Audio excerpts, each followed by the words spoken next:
¿Qué tal? Muy buenas noches, bienvenidos, bienvenidas. Esto es Hagan Algo en una semana realmente histórica para la República Argentina por los malos motivos en este caso. Estamos hablando de una condena que ya se había anticipado a Cristina Fernández de Kirchner en una causa con escasísimo material probatorio que fue expuesto en este caso por los fiscales Luciani y Mola y dictada la condena por el tribunal. Un tribunal que tomó algunas decisiones de mínimas singulares a propósito del fallo contra Cristina, que vamos a hablar en instantes nada más con Gabriel Morini, a través de un proceso de instrucción, en este caso, finalmente elevado por el doctor Julián Ercolini, parte del viaje al Lago Escondido, donde se contraponían criterios que había tenido el propio magistrado en una causa similar vinculada al grupo Techint. En aquel momento, ustedes recordarán, para decirlo muy rápidamente y no meterme en cuestiones técnicas, Ercolini dice que el CEO del grupo Techint, que Pablo Roca, podía no saber lo que hacían sus subordinados en una causa de coimas, pero Cristina Kirchner, en este caso, en la causa vialidad, tenía que estar al tanto de lo que hacían estamentos jerárquicos 3 o 4 escalones por debajo de la presidencia de la República. Esto es interesante porque genera una serie de réplicas, el fallo que termina con la condena de Cristina Kirchner, que exceden por mucho la cuestión judicial y exceden por mucho también solamente la cuestión política. ¿Por qué decimos esto? Porque Cristina Kirchner no toma la decisión de no ser candidata y de anunciar que no va a ser candidata a nada el año que viene por la condena. El anuncio de Cristina Kirchner está pavimentado sobre dos cuestiones. La primera, tal vez no en la misma proporción, ¿verdad? Pero sobre dos cuestiones. La primera, la desilusión con el dispositivo que armó. La desilusión concretamente con el gobierno nacional. Y la segunda, con la repugnancia que sintió y le expresó a su núcleo más cercano durante el fin de semana por el contenido de los chats. Por el contenido de los chats que ella misma expuso luego de la condena en la causa vialidad. Vamos a ver qué dijo Cristina Fernández de Kirchner cuando se dirige directamente a alguien que tiene que ver hoy, hay que ver si está a la altura de las circunstancias. Esto es interesante también, porque siempre hay una lógica sobre si pasara tal cosa, seguramente ocurriría tal otra. Bueno, hay que ver hoy si este protagonista, el otro protagonista de esta historia, estamos hablando del CEO del Grupo Clarín, de Héctor Manieto, ya no habló de una cuestión ética, no habló de una cuestión moral, no habló de una cuestión del deber ser, si está a la altura política de este movimiento de la vicepresidenta de la Nación. Vamos a escuchar qué decía Cristina Kirchner y cómo se dirigía al hombre fuerte del Grupo Clarín. Es más, una muy buena noticia para usted, Manieto. ¿Sabe por qué? Porque el 10 de diciembre del 2023 no voy a tener fuero, no voy a ser vicepresidenta, así que le va a poder dar la orden a sus esbirros de la Casación y de la Corte Suprema que me metan presa. Sí, pero mascota de usted, nunca, jamás, ¿entiende? Nunca, jamás. No voy a ser candidata a nada. Esto decía Cristina también mostrando algo, no solamente a la oposición, no solamente al establishment, al sistema, al círculo rojo, sino también al oficialismo. Ahora vamos a dividir estas aguas, porque claro, esto le genera un problema importante a Mauricio Macri. Es decir, todo el dispositivo de poder en torno a la evaluación que había sobre si podía o no podía, o si iba o no iba a ser candidato Macri en virtud de la decisión que tomara Cristina Kirchner, acaba de disiparse.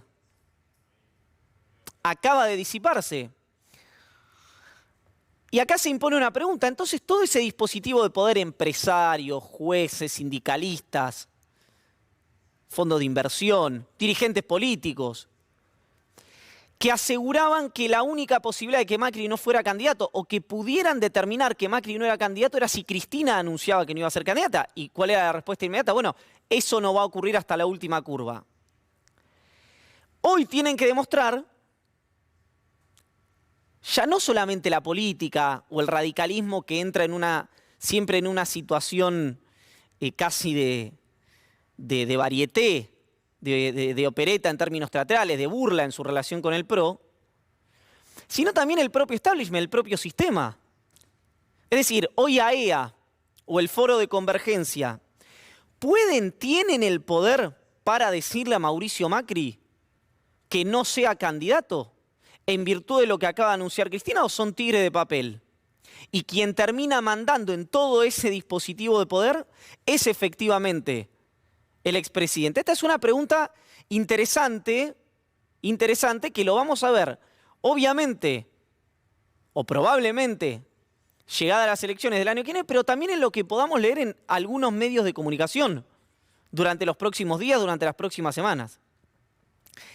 ¿Por qué parece interesante también para el oficialismo esto? Bueno, porque también había sectores, hay muchos sectores del peronismo que Cristina Fernández de Kirchner condujo en contra de los deseos de esos propios sectores del peronismo que entendían, algunos hoy obviamente forman parte del gobierno nacional, que entendían que Cristina Kirchner no era una virtud, no era un camino que pavimentaba el crecimiento de la Argentina o el programa que tenía en la Argentina, sino que era un problema para el país que entendía ese sector del peronismo necesitaba. Claro, ahora Cristina no está más. Y lo que uno empieza a ver a 24 horas de ocurrido esto, es que hay muchos hombres con poder, con plata, incluso le diría que en sus provincias, por más que sean algunas de ellas tengan la dimensión de una comuna de la ciudad de Buenos Aires, con votos, en términos de cantidad de gente me refiero, con votos. Bueno, esta es una situación interesante porque es quién va a ocupar el lugar que deja Cristina Fernández de Kirchner. Diría más, ¿hay alguien que pueda ocupar el lugar que deja vacante Cristina Fernández de Kirchner sin tomar los riesgos que toma Cristina Fernández de Kirchner o que tomó Cristina Fernández de Kirchner? Lo que ha pasado indudablemente ayer es una mala noticia para la democracia. Es decir, que la centralidad del sistema político de la Argentina haya decidido por cuestiones exógenas al sistema electoral no presentarse, bajo ningún aspecto puede ser una buena noticia, por lo menos para los que creemos en este sistema de gobierno. También empieza a ser un problema para la oposición, por dos motivos. Diría en realidad para el sistema empresarial, fundamentalmente la persona, Héctor Manieto, que se dirige a Cristina Kirchner. ¿Por qué? Bueno, porque cae sobre esos hombros ver si efectivamente existía esa responsabilidad histórica. Porque recordemos, hay algo que define a la autopercepción del Grupo Clarín, que es obviamente no verse reflejado en las críticas del kirchnerismo. El Grupo Clarín se autopercibe, es indudablemente una de las compañías centrales de la Argentina, pero tiene un rol, se autopercibe con un rol que excede el propio negocio. Es decir, ¿cómo dialoga con la historia esto? Esto me parece interesante de mirar. Repito, si algunos actores están o no están a la altura de las circunstancias.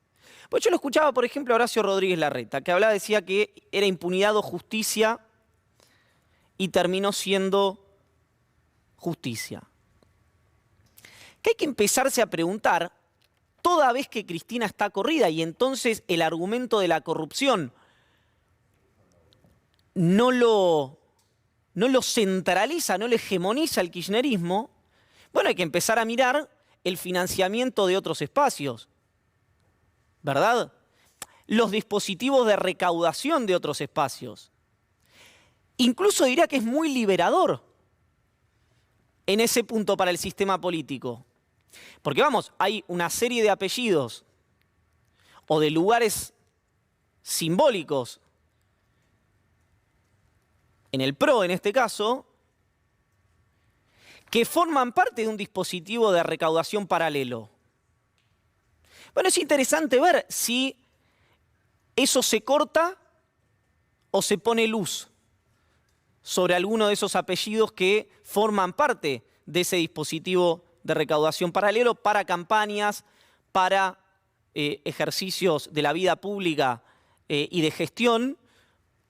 Sin ir más lejos, hubo alguien que hoy pertenece a Juntos por el Cambio que lo puso en palabras. Todo lo que puede comprar lo compra, todo lo que puede vender lo vende. ¿A qué se refería Martín Lustó cuando decía eso sobre el jefe de gobierno porteño?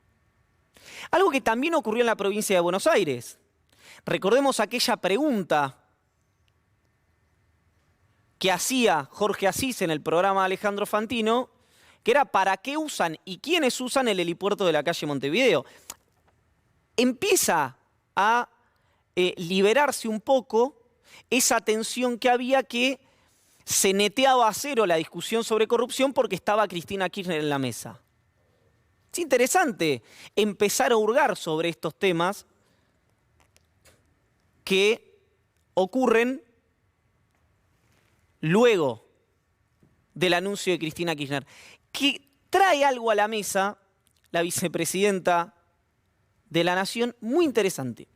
Miren, los chats que conocimos, los chats filtrados, tienen la misma potencia simbólica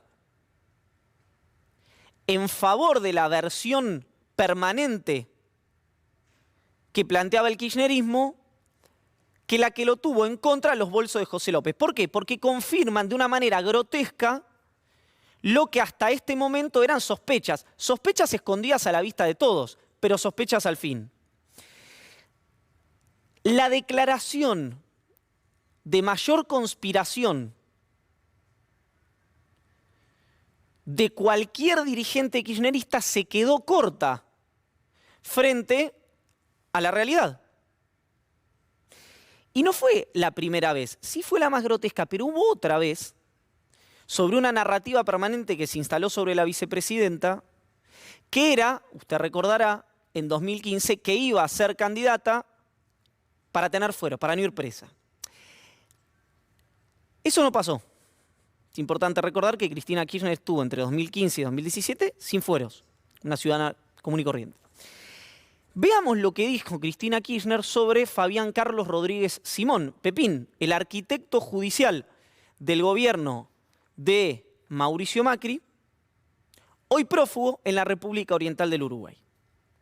Obligada a renunciar por Pepín Rodríguez Simón, que no estaba en este vuelo, porque si no debía ser figura estelar en este vuelo, porque está prófugo desde hace 2 años en Uruguay. Yo estoy acá sentada, nunca me fui de mi país. El amarillo que organizaba la mesa judicial y que organizó la separación de Gil Carbó está prófugo en Uruguay. Claro, acá hay 2 cuestiones que cambian la narrativa del sistema político. No hay nadie ya en la oposición, porque había funcionarios de Rodríguez Larreta. Estaba el procurador de la ciudad, el jefe de los fiscales, no el procurador del Tesoro, sino el procurador general, que es un vértice entre el jefe de gobierno y Mauricio Macri. Había dueños de medios y había jueces y un agente de inteligencia. Entonces, ya no hay posibilidad respecto a el discurso de la transparencia, de la República, que pueda ser narrada por lo menos con la misma vehemencia hasta antes de conocerse esta información. Respecto a la condena, también había pasado algo interesante, que es algo que ocurre habitualmente en el dispositivo más rígido de la oposición, bien digo. Son 2 cosas. Algo que es una frase que repite mucho o lo ha dicho alguna vez aquí al aire Gabriel Morini, que dice, ojo que esta era para vender, no para consumir. ¿Qué pasa con eso? Hay muchas posiciones públicas de dirigentes del PRO, de medios vinculados, que empiezan a creerse narrativas que ellos mismos crean como si no hubiera pasado. No como si no hubiera pasado, como si no hubiera ocurrido, como si no hubiera historia. Pero vamos a ver lo que había dicho Miguel Ángel Pichetto, y ya me voy a la mesa, respecto a la posibilidad de una condena de Cristina Kirchner hace un par de meses.